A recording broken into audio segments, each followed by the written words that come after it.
Hey guys, welcome back to Contest Prep University. I'm Joe Klemczewski with Adam Atkinson. We're in our series talking about busting through plateaus with the little things, some little nuance that may affect you, may not affect somebody else. But today I want to turn to supplements, particularly things that have a calorie base like branched chain amino acids, glutamine, other types of aminos. But this is something that, again, just like artificial sweetener, Adam, I have seen affect a lot of different clients in different ways. So, first, kind of the obvious. If you're taking something like amino acids, they are gram for gram protein. There's no getting around that. There's a nutrient value to that a lot of people don't track.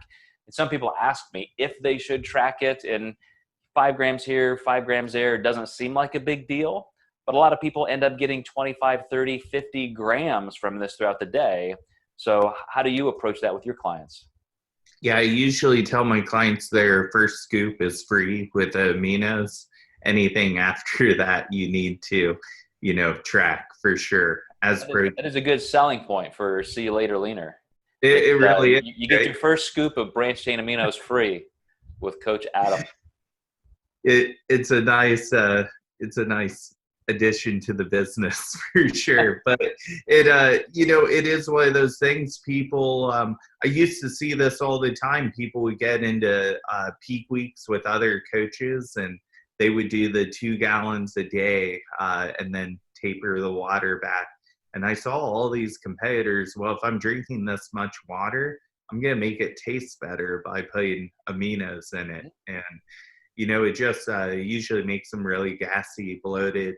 And also, going back to our last podcast, you gain that additional insulin spike, probably less fat loss, which we see on paper all the time with clients. So another great example of supplements stopping your fat loss, collagen's really big. Another one that is a protein, it is caloric.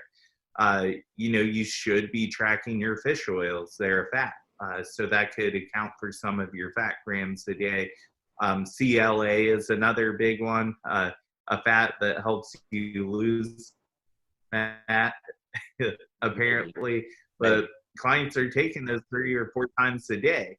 And, I just think that the additional fat grams are not, doing anything additional for the fat loss. That's my personal opinion on it. But you're still consuming dietary fat, and it needs to be tracked. Yeah, all of that adds up. But there's another thing too that people don't understand, in that when you take a handful of supplements or vitamins, that there is a caloric base. That's either nitrogen or carbon. That's what you're consuming. So there is either a carbohydrate base, even like a compressed multivitamin. Those things are coming from plant sources and so forth. Some of them are synthetic.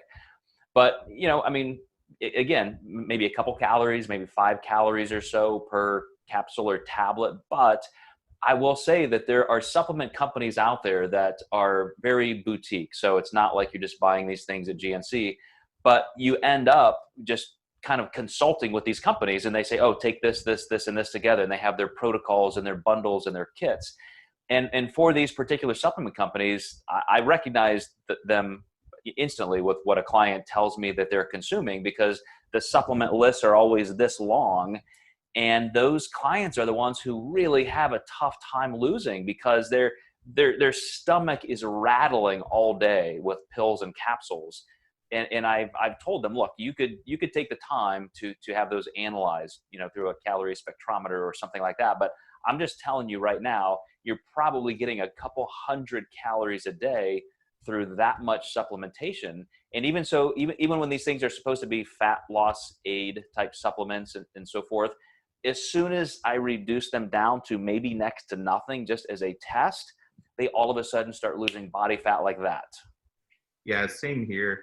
I've always gone into supplements with a motto that is, fix the cause first. So if you're having joint pain, well, can we change the modes of cardio first? Can we change how we're doing it, the intensity that we're doing it, to make it easier on the client's joints? Or maybe it's exercise selection. Once you check those things off and they're still hurting, then you add a joint supplement. Just like with stress, maybe eliminate training first. That's, do what's causing the stress, take that out first, if they're still having high cortisol, then add a supplement to it. Yeah, I hate to not have a definitive answer and say, hey, don't take this, do take that, but it really is different for every person. You already mentioned that a lot of people's body types, if you've got a fast metabolism, you're an ectomorph, maybe it just will never matter.